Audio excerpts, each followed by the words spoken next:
करो। असां एनसीएच जी सैलरी केतिरी आहे 25,000, उन मां अधु असीं ट्रेजरी वारनि खे ॾियो छॾियो, अधु किलारनि खे ॾेई छॾियो, अधु हिननि टीहनि खे ॾियो। पोइ असांखे बचे छा त पोइ असीं कमायूं छाजे लाइ पिया? हिननि ऑफिसरनि जो पेट भरण जे लाइ, जेकी भरण जे लाइ तयारी कोन्हनि खे। ऐं जे न ॾियो त टीओ फीमेल जो नालो छा आहे? आरिफ सेतो।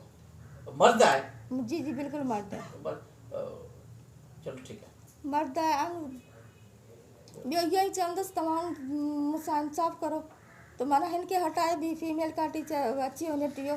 नाज़रीन, टंडो मोहम्मद खान में मातली जे NCHD स्कूल जी लेडी टीचर साजिदा किरियो खे मर्द तहलका ऑफिसर तरफ़ां हैरासमेंट करे ब्लैकमेल करण वारे अमल ख़िलाफ़ PTLF सिंध जे अॻूणे सदर हाजी शफ़ी मोहम्मद सठियो जी अॻवानी में प्रेस क्लब अॻियां एहतिजाजी मुज़ाहिरो कयो वियो। उन मौक़े ते मुज़ाहिरे खे मुतासिरा औरत टीचर साजिदा किरियो धाईंदे चयो त मातली जे NCHD स्कूल जे तहलका ऑफिसर आरफ सेतो मूंखे हैरासमेंट करे ब्लैकमेल करण जी कोशिशि करे रहियो आहे ऐं बिला वजह मुंहिंजी पघार बंदि कई वई हली आहे। हुन चयो त मूंसां इंसाफ़ न थियो त आऊं तहलका एजुकेशन ऑफिस अॻियां पाण खे साड़ींदुसि। ज़ुल्फ़कार चांडियो, इब्रा न्यूज़, टंडो मोहम्मद खान।